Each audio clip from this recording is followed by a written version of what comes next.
এই নবীর মারফতে আমরা যে নিয়ম নীতি আল্লাহ আমরা শিখাইয়া দিলা, এই নিয়ম নীতির মধ্যে একটা নীতি হইয়া থাকলো কি বাবা আমরা রোজা রাখতাম। এখন কুরআন শরীফের অন্য আয়াত দিয়া আমরা বুঝতে যাব। প্রথম যে আয়াত পড়েছি আল্লাহ কইতরা, ও ঈমানদারগণ আমি তোমাদের উপর রোজা ফরজ করছি যেইভাবে তোমাদের পূর্ববর্তী গণের উপর রোজা ফরজ করেছিলাম। সুবহানাল্লাহ। তাহলে বোঝা গেল আল্লাহ আমরার উপরে রোজা ফরজ করছেন। এর আগেও এই জমিনের মধ্যে রোজাটা ছিল, তবে আগের রোজা যেটা উম্মতে মুহাম্মাদীর রোজা ধরার ধারাবাহিকতার নিয়ম যেটা, সেই নিয়মে কিন্তু ছিল না। তবে আল্লাহর ফরমান হইল, হে উম্মতে মুহাম্মাদীর মধ্যে ঈমানদারেরা আমি তোমাদের উপর রোজা ফরজ করছি যেভাবে তোমাদের পূর্ববর্তীগণের উপর রোজা ফরজ করেছিলাম। আল্লাহ ফরমান শাহরু রমাদানাল্লাযী উনজিলা ফীহিল কুরআন। সুবহানাল্লাহ। এই রমজান শরীফের মধ্যে আমি কোরআন শরীফকে অবতীর্ণ করছি। জুড়ে বলো সুবহানাল্লাহ। কিসের কারণে? হুদাল লিন্নাস। এই কোরআন শরীফের কারণে মানুষ হেদায়েত পাইবে। আল্লাহ কোরআন শরীফের মধ্যে ফরমান হুদাল লিন্নাসি ওয়া বায়্যিনাতিন মিনাল হুদা ওয়াল ফুরকান। এই কোরআন শরীফ শুধুমাত্র মানব জাতির জন্য হেদায়েতের লাগি আল্লাহ নাযিল করেন না। আল্লাহ ফরমান হাযা মাউইযাতুল লিন্নাস। এই কোরআন শরীফ আপনার মানব জাতির জন্য ওয়াজ হিসাবে আমি নাযিল করলাম। ওয়া শিফাউল লিমা ফিস সুদূর। আর শুধু কোরআন শরীফে হেদায়েতের লাগি নাযিল করছি না, বরঞ্চ আমি কোরআন শরীফ নাযিল করছি এই জমিনের মধ্যে মানুষের অন্তরের ব্যথা যেটা সেটা দূরীকরণের একটি সুব্যবস্থা। জুড়ে বলো সুবহানাল্লাহ। বাবারা এই কোরআন শরীফ আমরা তেলাওয়াত করি কিনা? কোরআন শরীফ তেলাওয়াত করবা। কোরআন শরীফ তেলাওয়াতের জন্য আল্লাহর নির্দেশ আছে। কোথায় আল্লাহ নির্দেশ করেন? কোরআন শরীফ আল্লাহ রাব্বুল আলামিন নাযিল করেছেন। আল্লাহ ফরমান ইন্না নাহনু নাযালনায যিকরা ওয়া ইন্না লাহু লাহাফিজুন। এই কোরআন শরীফ আমি নাযিল করছি, আর এই কোরআন শরীফের রক্ষণ আবেক্ষণের দায়িত্ব আমার। তবেও কিন্তু আল্লাহ অন্য আয়াতে আল্লাহর বর্ণনা হইল, আল্লাহর ঘোষণা হইল উতলু মা উহিয়া ইলাইকা মিনাল কিতাব।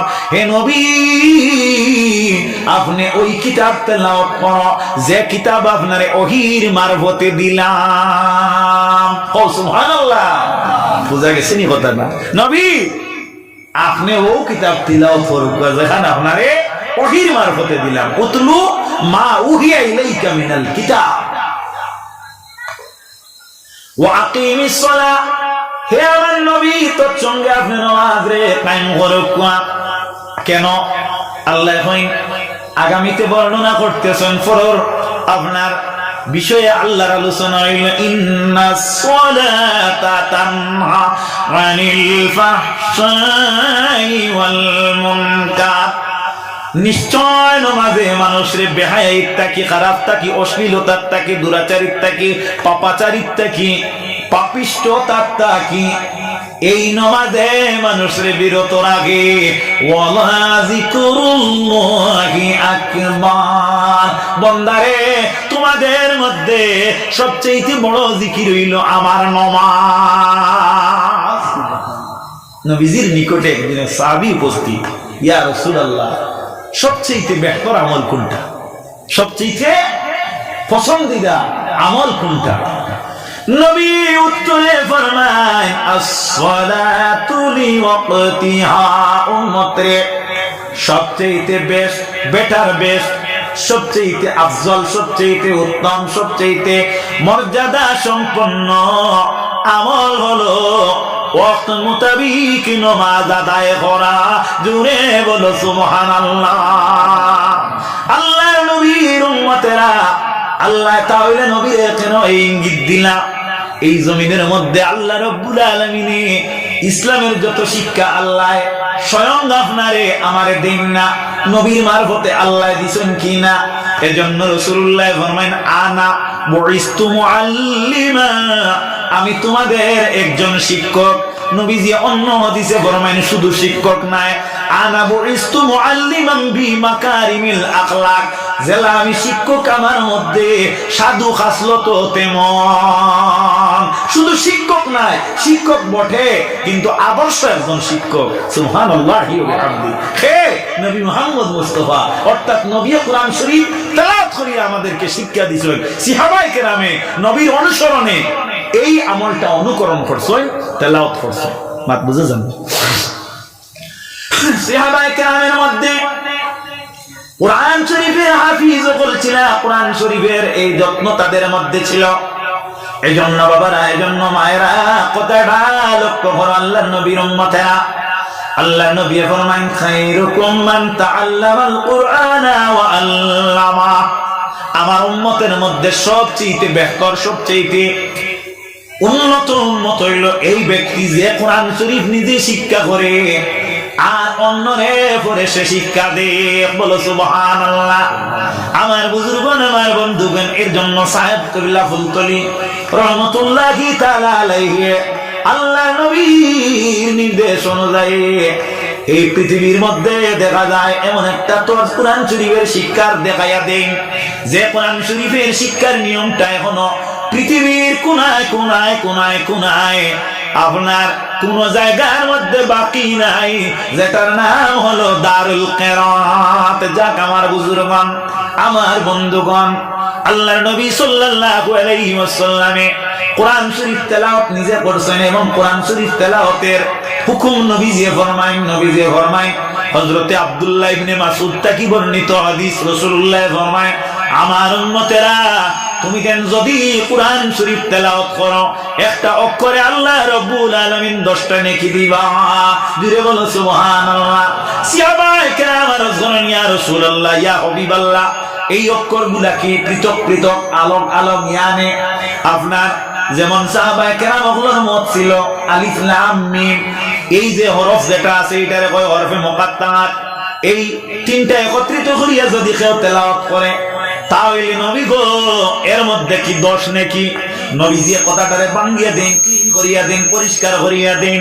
আল্লাহর নবী ফরমায় না না, বাল আলিফুন হারফুন, আলিফ হইল একটা হরফ, ওয়াল লামু হারফুন, লাম হইল আরেকটা হরফ, আল মিমু হারফুন, আল্লাহর নবী ফরমায় মিম অন্য আরো একটা হরফ। ইয়ানি আলিফ লাম মিম যদি কেউ তেলাওয়াত করে আল্লাহ রাব্বুল আলামিন এই কোরআন শরীফ তেলাওয়াতকারীর 30টা নেকির দরজা দান করে।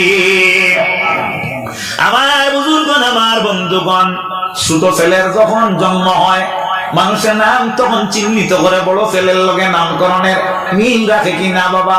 মিল রাখে। কথাটা সত্য না ভুল? ধ্রুব সত্য, শুধু সত্য নয়, ধ্রুব সত্য। অর্থাৎ যেটা বাস্তব, যেটা বাস্তবতার সঙ্গে মিল আছে। এই বর্তমানে যে মাস চলতেছে বাবা, এই মাসের নাম হলো গিয়ে আপনার শাবান, আর পরের মাসের নাম হলো রমজান।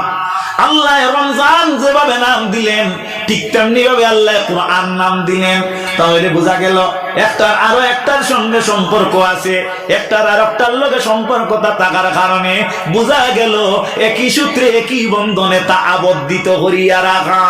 এজন্য রাসূলুল্লাহর উম্মতগণ এই পবিত্র রমজানুল মুবারকের মধ্যে যদি কেউ একটা অক্ষর তিলাওয়াত করে নবীজি ফরমায় আমার উম্মতরে আল্লাহ রাব্বুল আলামিন একটা অক্ষরের বদলা 10 নয় আল্লাহ 70টা নেকি দিবা। বলো সুবহানাল্লাহ। কয়টা? 70টা। কয়টা? 70টা। সুবহানাল্লাহি ওয়া বিহামদিহি সুবহানাল্লাহিল আযীম।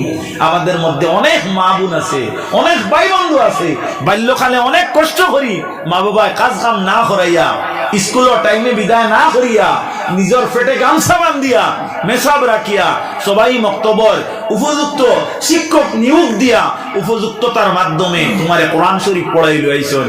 কিন্তু দেখা যায় বিয়া হওয়ার পরে 1 মাস 1.5 মাস শ্বশুর শাশুড়িয়ে দেখতা কোরআন শরীফ তিলাওয়াত করেন, আর এরপরে এখানে আপনার তৈলা যা আপনার 7 ফুরুতার মার 12 নাইলে আসেন না। খারাপ করায়, খারাপ করায় না। কথাটা কিন্তু একটু গাড়া, কিন্তু মাত বিলকুল হাসা ঠিক না? আমার বুজুর্গণ, আমার বন্ধুগণ, আল্লাহর নবীর উম্মতেরা কথাটা লক্ষ্য করো, মা বোন লক্ষ্য করো। কোরআন শরীফ তেলাওয়াত বাদ দিলে তোমার মধ্যে কি গুনাহ হবে? হাদিসে বর্ণিত রাসূলুল্লাহ ফরমায়, আমি একটি রাত ঘুমের ঘরে গেলাম। যখন ঘুমে গেলাম, আমার সম্মুখে 22,000 বার যাই নাই এই নিলে জিবরিল আমিন আলাইহিস সালাম। জুড়ে বলো সুবহানাল্লাহ।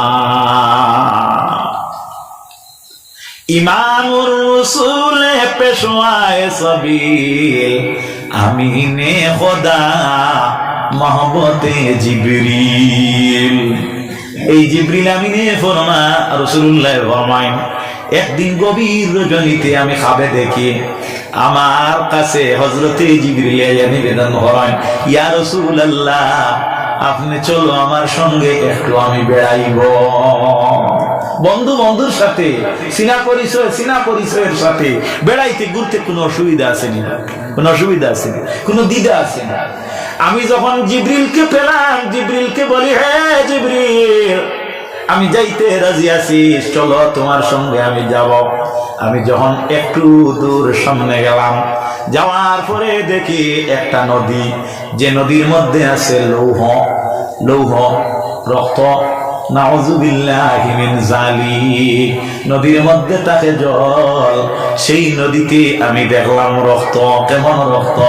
যে মরা রক্ত, যেটা এমন নিকৃষ্ট, এমন ইনফেক্টেড ব্লাড, যেটা দেখলে কিন্তু মানুষের ঘৃণার কারণে তার দ্বারস্থ হইয়া যাইবে না। নাউযুবিল্লাহ। দেখি নদীর মধ্যে ঋতুস্রাব বুঝছেন? ঋতুস্রাব, মেয়ে লোকের ঋতুস্রাবটা আমি নদীর মধ্যে দেখি। আর আমি দেখতে পাইলাম এর মধ্যে ফুজ, নাউযুবিল্লাহ, এর মধ্যে মৃতদেহ ফসার পরে যে গাঢ় একটা পদার্থের মধ্যে একটা নমুনা ধরে, এইভাবে এই জলটা কিন্তু তরল নয়, গাঢ়। এর মধ্যে একজন মানুষ রে একজন ব্যক্তি ধাক্কা মারি ফালানির পরে এই মানুষ এই জায়গার মধ্যে যে স্থান দিয়া মানুষ যাইতে ঘৃণা করে, এর মধ্যে পড়লে মানুষ থাকতে চাইবনি না। আমি দেখি সে পড়া মাত্র সাঁতার কাটিয়া চায় হবারে গিয়া সে উঠবে। দেখলাম হবারও এমন বিধ্বংসী অস্ত্র নিয়া কয়েকজন দাঁড়িয়ে আসই, আর যারা আপনার এমন ভাবে আঘাতের নমুনায় দাঁড়িয়ে আছে যে সে হেপারে যাইতে তার উপরে আঘাত করতেছেন। বলো না, শ্বাস দেশরানি হানি পড়লে ওদারে লাঠি লিয়ে গেলে হদারে যায়, হদারটা কি ওদারে মাঝে মধ্যে ডুবো দেয়। আমি ওর কাছে খুব শখ মারা পারদর্শী, জানা আছে। আমার বুজুর্গণ, আমার বন্ধুগণ, এরপরে আমি দেখি এইভাবে এই ব্যক্তির সঙ্গে আচরণ চলতেছে। আবার সে সেপার থাকি ওপারে চায় পার হইব, সে অন্য দিকে তীর অবলম্বন করবে। তখন দেখি সে তীরটা পাইতে না পাইতে তার উপরে অস্ত্রাঘাতের একটা নমুনা, এমন অস্ত্রাঘাতের ব্যবহার, সে ডরে আর বয়ে হফারও যায়, হফারটা কি ওভার হয়, খালি ওতেও করতে আছে। আমি আমার সঙ্গী জিবরিলকে জিজ্ঞাসা করলাম, জিবরিল একে? হযরত জিবরিল ফরমায়, ইয়া রাসূলুল্লাহ, আগে চলো, আরো একটু আগে দি যাই। আমি জিবরিলের সঙ্গে আরো আগে দি গেলাম। যাওয়ার পরে হযরত জিবরিলে আমার সঙ্গে আমি দেখি কয়েকজন মহিলা আর কয়েকজন পুরুষ, যাদের মাথার মধ্যে পাথর দিয়ে আঘাত করা হয়। কি করা হয়? পাথর দিয়ে আঘাত করা হয়। এমন আঘাত যে আঘাতের ফলে পাথরটা নিক্ষেপ করা মাত্র এর মগজ যেটা আছে ছিন্ন ভিন্ন হইয়া পড়ে। এই পাথরটা দূরে সরে, আরো একজন আছে পাথরটা তার হাতের মধ্যে আনিয়ে দেওয়ার জন্য। আমি দেখি পাথরটা যখন এই ব্যক্তি মারনেওয়ালায় হাতে নেয়, এর আগে আগে এই মাথাটা কিন্তু আবার পূর্ণাঙ্গ হয়ে যায়, আগের মোতাবিক হয়ে যায়। আবার পাথর মারা হয়, সে চেঁচামেচি করে। আমি চিন্তা করলাম কে? আমি জিবরিল দিয়ে জিজ্ঞাসা করলাম, জিবরিল কে? হযরতে জিবরিলে ফরমায়, নবী আরো একটু আগে দিয়ে যাও যাও, আমি আর বাকি বাজু রাসূলুল্লাহর বর্ণনা করব না।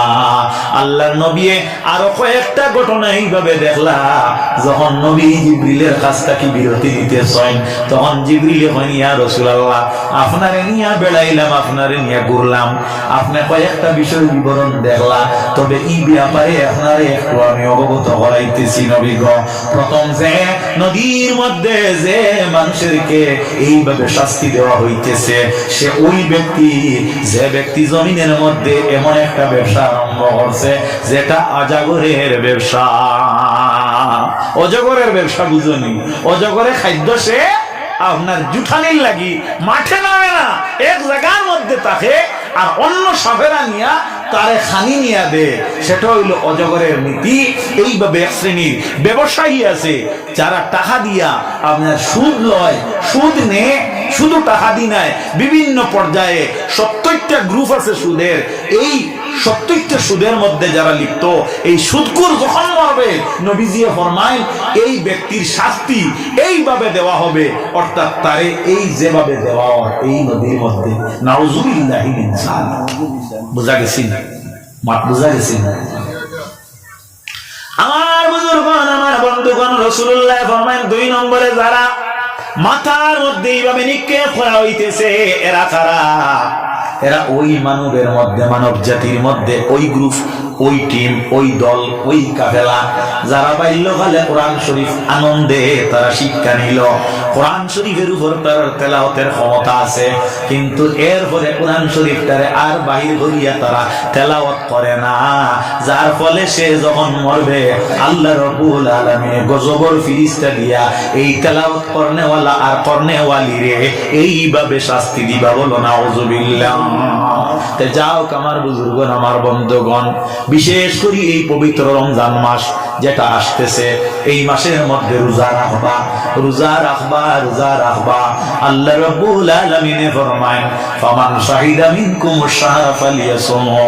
আমার উম্মতেরা, আমার নবী ফরমাইছেন, কোরআন শরীফ যখন বুঝাইন রাসূলুল্লাহ, আল্লাহ রাব্বুল আলামিন ফরমায় এই রমজান শরীফে আমি কোরআন শরীফ নাজিল করছি, এই কোরআন শরীফ হেদায়েতের জন্য, এই কোরআন শরীফ এই পৃথিবীর মধ্যে পবিত্র রমজানুল মুবারকে আল্লাহ পাঠায়।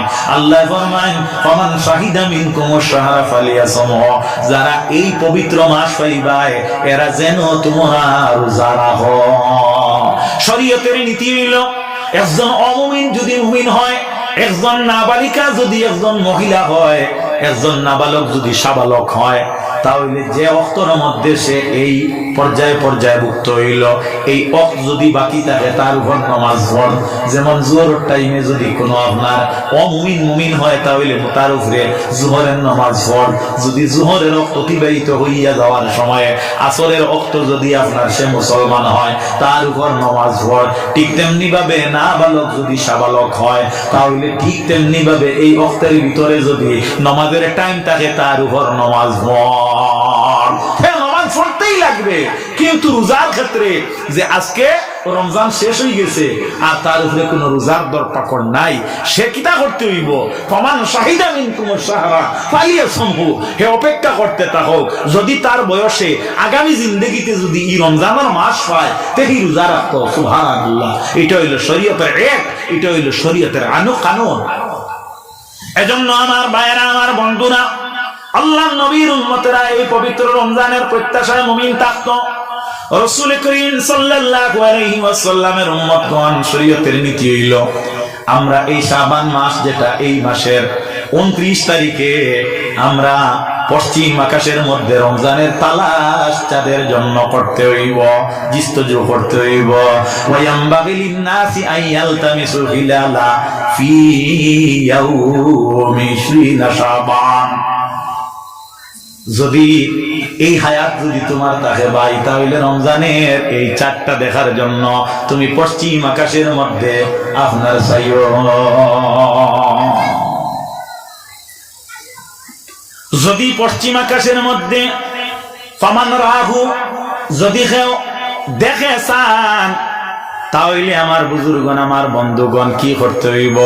সে আপনার রোজা রাখতে লাগবো, রোজা রাখতো। আল্লাহর নবী ফরমায় সুমুলি রুয়াতিহি ওয়া আফতিরুলি রুয়াতিহি, তুমি কেন রোজা রাখো চাঁদ দেখিয়া, আর রোজাটারে ছাড়ো চাঁদ দেখিয়া। ঈদের চাঁদ দেখা সুন্নত, রমজানের চাঁদ দেখা সুন্নত। আল্লাহর নবী সাল্লাল্লাহু আলাইহি ওয়াসাল্লামের উম্মতগণ, আমাদের কাছে এই অভ্যাস যদি আমরা করি তাহলে নবীর সুন্নতের একটা ইত্তেবা আমরা করলাম। যদি নবী সুন্নতের ইত্তেবা যদি আমরা করি, নবীজি ফরমায় মান আহাব্বা সুন্নতি ফাকাদ আহাব্বানি, যে আমার সুন্নতরে মহব্বত করলো সে যেন আমারে মহব্বত করলো। ওয়া মান আহাব্বানি, যে আমারে মহব্বত করলো, কানা মাই ফিল জান্নাহ, সে আমি নবীর সঙ্গে জান্নাতের মধ্যে যাইব। জুড়ে বলো সুবহানাল্লাহ।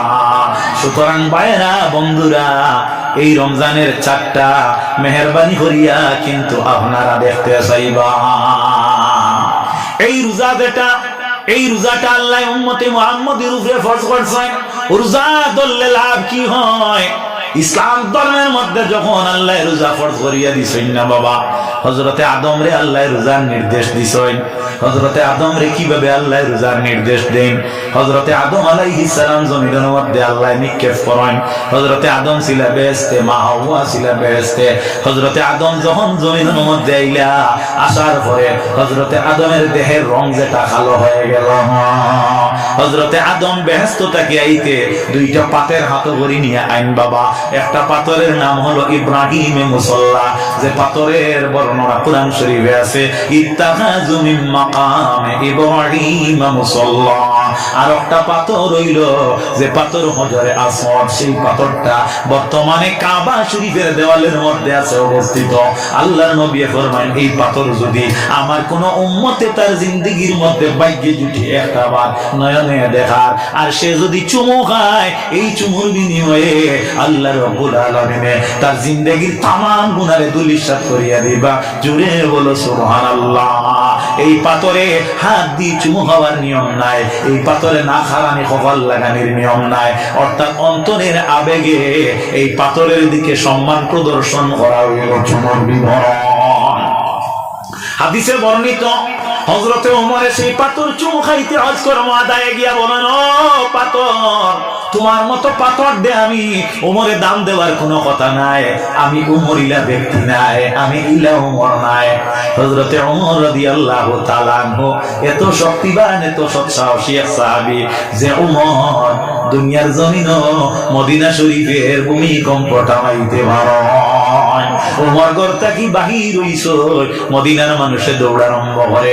হযরত ওমর জিজ্ঞাসা করেন, তোমরা কি জন্য কেন এত হুলস্থুল করতেছ, দৌড়া দৌড়ি করতেছ? ওমর, তুমি কি জানো না, তুমি কি বুঝো না, এই জমিনের মধ্যে ভূমিটায় কম্পন দিতেছে, জমিটায় কম্পন দিতেছে।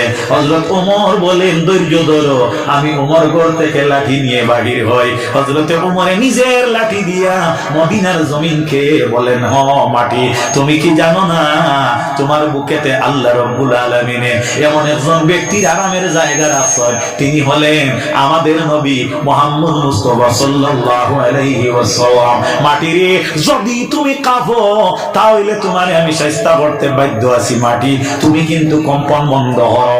মাটির জবান ফুটে আর বলে, ও ওমর, তুমি তোমার লাঠির আঘাতটা তুলিয়া নাও, আমি কিয়ামতের দিন পর্যন্ত আর কোনদিন এইভাবে কাঁপিব না। ওমর ফারুক রাদিয়াল্লাহু তাআলা আনহু নিজের লাঠির আঘাতে জমিনের কম্পন বন্ধ করে দিতে পারে। আমরা গোটা কোরআন শরীফ পড়িয়া ফু দিলেও আপনার 3 পয়সার বুতে একবারও জবাব দেয় না। আমরা এইভাবে মুসলমান, আমাদের ঈমান, আমাদের আকীদা, আমাদের যে কলিমা, এর মধ্যে কি ব্যবধান? হযরতে ওমরের কলিমা যেটা, আমারও কলিমা সেটা। ব্যবধান হলো হযরতে ওমর ফারুক রাদিয়াল্লাহু তাআলা আনহু ইসলামের সঠিক পথের উপর পথিক ছিল, আর আমরা আছি বেজাল নিয়ে এই জমিনের মধ্যে ইসলামের দাবিদার। সুতরাং ইসলামের মধ্যে বেজাল মুক্ত যদি ইসলাম আমরা হই, তবে আমাদের লাঠিতেও এইভাবে আপনার কাজ দিবে। বলো সুবহানাল্লাহ। কথাটা বুঝা গেছে? আচ্ছা, এসা কয়টা? আচ্ছা আমার ভাইয়েরা, আমার বন্ধুরা, আল্লাহর নবী সাল্লাল্লাহু আলাইহি ওয়াসাল্লামের উম্মতগণ হযরত ওমরে ফরমায়, ও পাথর, আমি তোমার চুমা দিতাম না, তোমার প্রতি আমার এত কোনো মনোরাকৃষ্টতা নাই, আমি দেখছি আমার নবী তোমারে চুমা দিতে হয়, আর আমি উমরেও দিতে বাধ্য হইলাম। তাহলে বোঝা গেল নবী যা করো তা উম্মতে কিন্তু করা হইল নবীর ফলোয়ার্স। বলো সুবহানাল্লাহ। বোঝা গেছে নি বাবা? আল্লাহ রব্বুল ইজ্জত এই পৃথিবীর মধ্যে আমরার জন্য এই পবিত্র রমজান শরীফ আল্লাহ ফরজ করিয়া দিছেন। হযরতে উমরে যে পাথর আপনার চুমা খাইলা, এই পাথরের নাম হলো হজরে আসওয়াদ। কথাটার মূল সারমর্ম হইল এই পাথরটারে আপনার হজরে আসওয়াদ, হজরুন মানে পাথর, আসওয়াদুন শব্দের অর্থ হইল খালা, অর্থাৎ খালা পাথর। এই পাথর মূলত কিন্তু খালা ছিল না, সেই পাথর ছিল হজরে আবিয়দ। হজরে আবিয়দ সাদা পাথর। দুইটা কারণে খালা হয় হাদিসে বর্ণিত।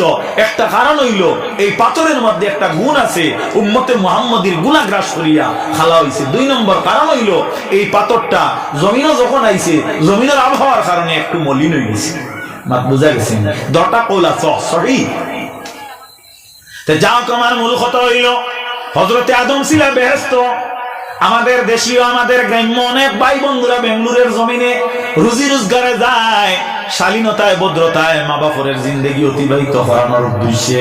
যেমন আমার অজিবুদ্দিন বর্তমানে আছেন, আর ভাইরা তারা আছেন। বাবা, কথাটা লক্ষ্য করো, নবীজির উম্মতগণ এরা কিছুদিন পরে যখন আমাদের দেশে গ্রামে যখন আয়, তখন দেখা যায় ওদের শরীরের নমুনা যেটা একটু পরিবর্তন হয়ে গেছে। একটু পরিবর্তন হয়ে গেছে, দেখা যায় না? দেখা যায় না? নিশ্চয় দেখা যায়। কারণ কিটা বিলে এরা যে জায়গাতে আসলে এই জায়গার আবহাওয়াটা কিন্তু আমাদের দেশীয় আবহাওয়ার সঙ্গে সম্পর্ক ঠিক নাই, যার কারণে তারা চেহারা ছবিটা বদলি যায়। আইব তে হযরতে আদম ব্যস্ততা কি জমিনে আইছেন, জমিনের আবহাওয়া আর ব্যস্তর আবহাওয়া এক সমান নি, মাত্র না তোরা সমান হইব নি, আসলে কিটা কয়। যাই হোক, ব্যস্তর কোনো বিষয়, দুনিয়ার কোনো বিষয় লগে তুলনা করা যায় না। হযরতে আদম আল্লাহ রাব্বুল আলামিনের দরবারে নিবেদন করেন, আল্লাহ আমি জমিনে আইছি, আপনি আমার জমিনে নিক্ষেপ করছো, তবে মওলা আমার শরীরের মধ্যে বড় সৌন্দর্যতা ছিল, এখন আমি দেখি আমার শরীরটা কালো হয়ে গেছে। আপনি মওলায় এমন ক্ষমতা দেও যে ক্ষমতার মাধ্যমে আমার শরীরের সৌন্দর্যটা আবার আমি ফিরিয়া পাইতে চাই। দন গেলে আমার আফসোস যায়নি, আল্লাহ আরেকবার তার দন ফিরাইয়া দেও, মেহরবানি করে ফিরাইয়া দেও। আমার কোন গন্তির খানের দন গেছে। হযরতে আদমে খান্দইন আর হয়, আল্লাহ আমার তুমি ওলা কোনো একটা ইবাদত, ওলা একটা কোনো আমল আমারে শিখাইয়া দেও, যেটার মাধ্যমে আমার শরীরের সৌন্দর্যটা আবার আমি দেখি আনন্দিত হইতাম। সুবহানাল্লাহ। আল্লাহ ফরমাইন, হে আদম তুমি কি করো? রোজা রাখো, রোজা রাখো।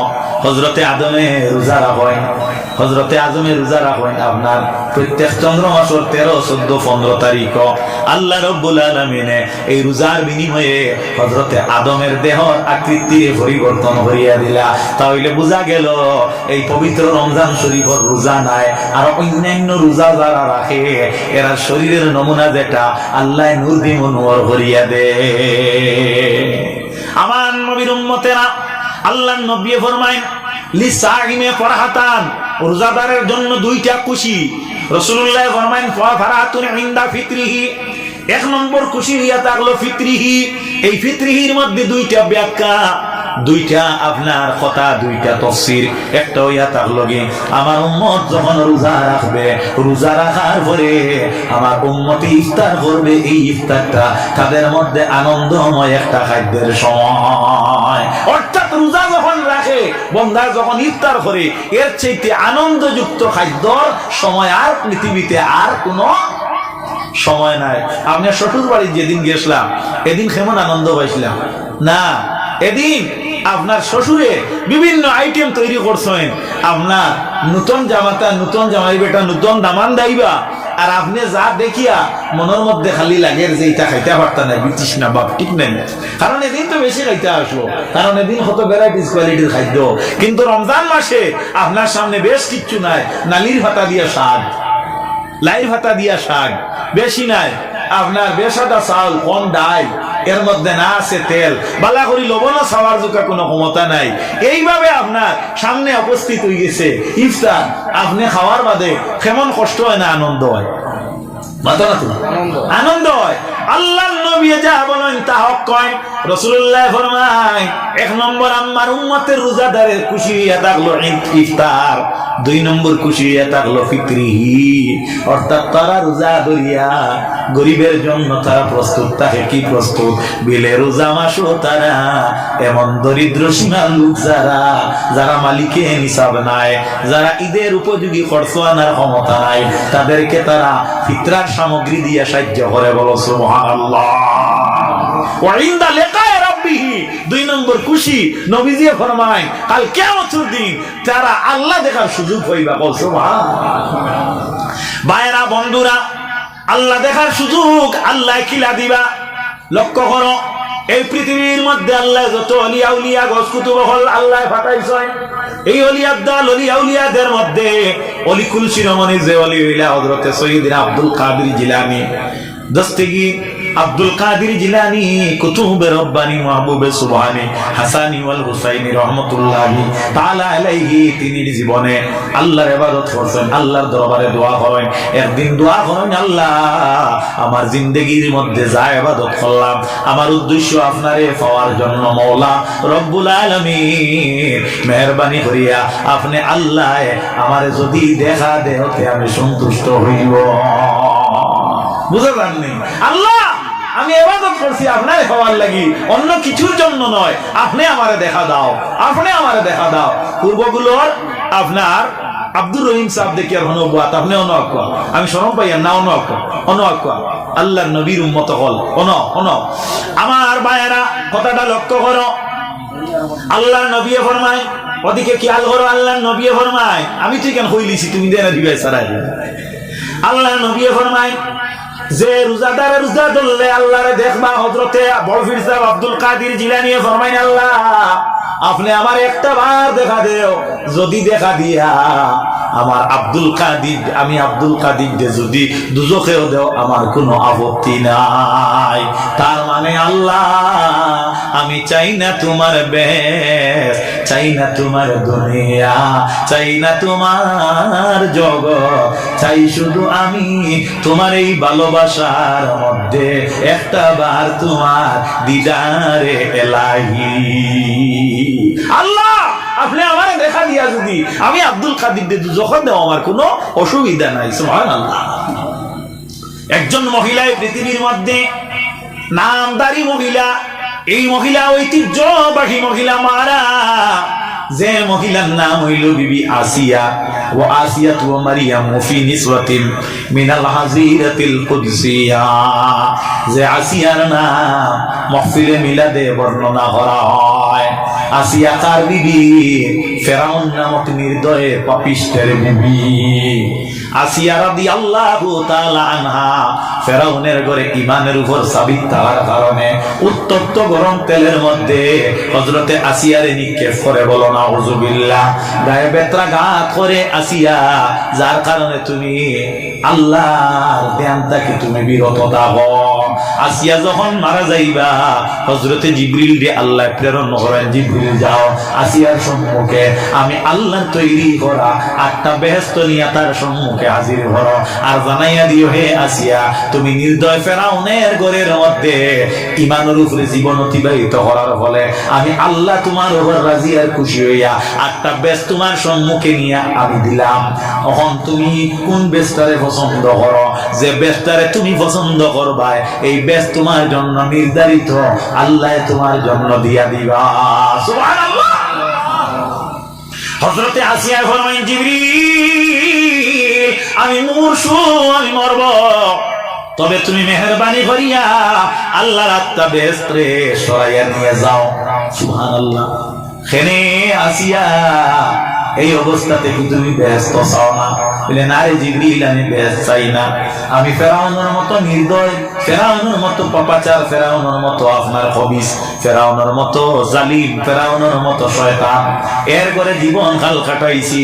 আমি আল্লাহর উপরে ঈমানের উপরে সাবিত থাকছি, আমি বেহেশত পাইবার লাগি না। আমরা ইবাদত করি বেহেশত পাইবার লাগি না, আল্লাহ পাইবার লাগি, আল্লাহ পাইবার লাগি।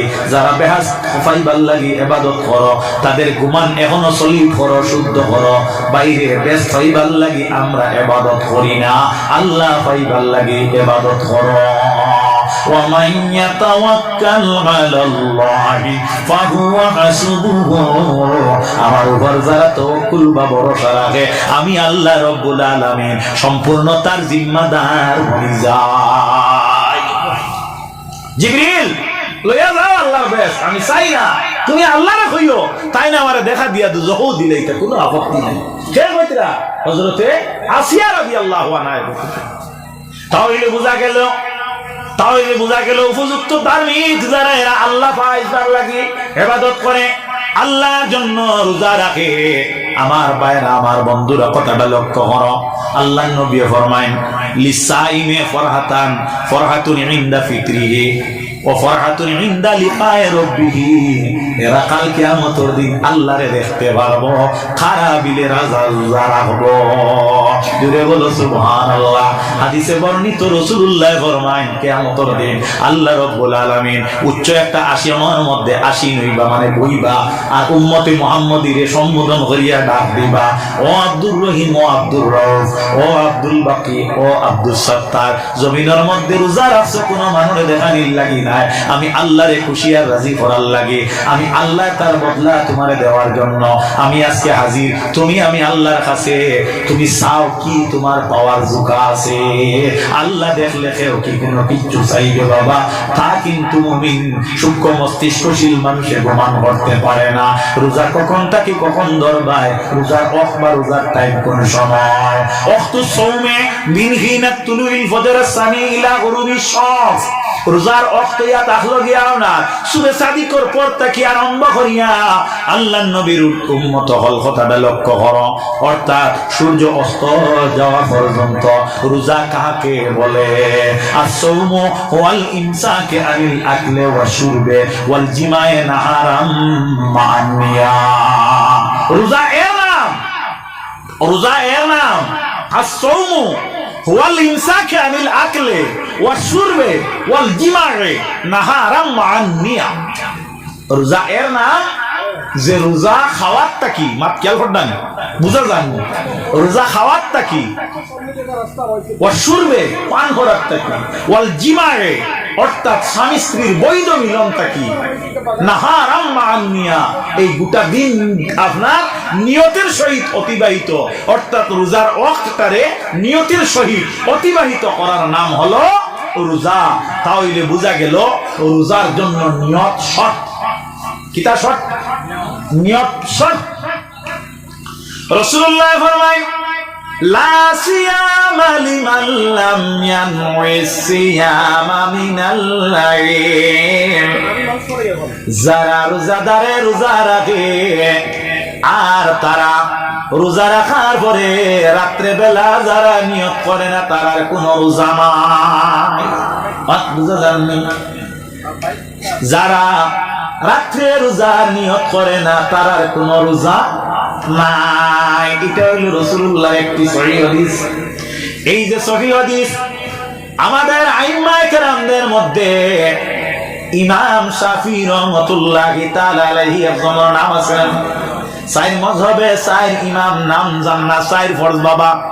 আমরা বাল্যকালে সবাই মক্তব পড়েছি, আমি চার মাযহাবে চার ইমাম নাম জান্না, চার ফরজ। পয়লা ইমাম আজম, দুসরা ইমাম শাফাঈ, তিসরা ইমাম মালিকি, চৌথা ইমাম আহমদ ইবনে হাম্বল রাহমাতুল্লাহি তাআলা আলাইহি। এই ইমাম শাফি সাহেব রাহমাতুল্লাহি তাআলা আলাইহির নিকটে হইল এই হাদিসের উপর তাই আমল করছেন। কোন হাদিস? লা সিয়ামা লিমান লাম ইয়ানমি সিয়ামা মিনাল লাইল, অর্থাৎ এর রোজা নাই যাইন রাত্রে রোজার নিয়ত করেন না। এই হাদিসের উপর তার আমল ইত্তেবা, যার কারণে শাফি মাযহাবের মানুষের রাত যদি রোজার নিয়ত করে না তাহলে তার আপনার রোজা দুরুস্ত হয় না। মাত বুঝা গেছে? অনেক কঠিন, খুব আপনার তীক্ষ্ণ একটা মাসলা বুঝিয়ে নেবার চেষ্টা করো, খুব বলা করি মনটা একটু সার্ভ করো। আল্লাহ হইতরা রোজা তুমি তেন যে রাখরায় নবীজি হইতরা এই রোজার ওয়াক্ত ইয়া তাকলো গিয়া আপনারা কইছি। আর রোজা কিলা রাখতায়?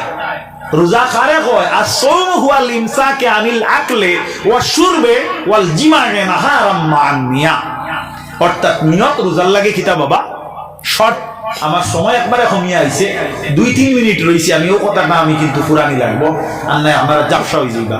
এতে যদি 5 মিনিট যায় আপনারা আমার এরপরে বিরক্ত হইবা না।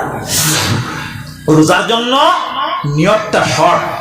ইমাম শাফি সাহেবের নজদিক হইল রোজাদারে যদি রাত নিয়ত না করে তার জন্য রোজা নাই। আর ইমাম আবু হানিফা সাহেব রহমতুল্লাহ তাআলা আলাইহি নজদিক, অর্থাৎ আমরা ইমাম আবু হানিফা সাহেবের অনুসারী, আমরা লাগি হইয়া থাকলো যদি রাত নিয়ত করো কোনো অসুবিধা নাই, দুরুস্ত আছে। যদি ভুলিয়া যাও তে দুপুর পর্যন্ত আমরা টাইম বুঝা গেছেন, দুপুর বুঝা গেছেন। যদি দুপুর পর্যন্ত আপনি রোজার নিয়ত করেন না তখন আপনার রোজা নাই। এখন আপনি জাপসা হইবা, এখন আপনি এমন এক চিন্তা তরদ্দুত পড়বা যে আমি একদিন নিয়ত না করিয়া ওলা তো ইফতার পর্যন্ত গেল, এখন আমার রোজাটা হইছে কিনা না।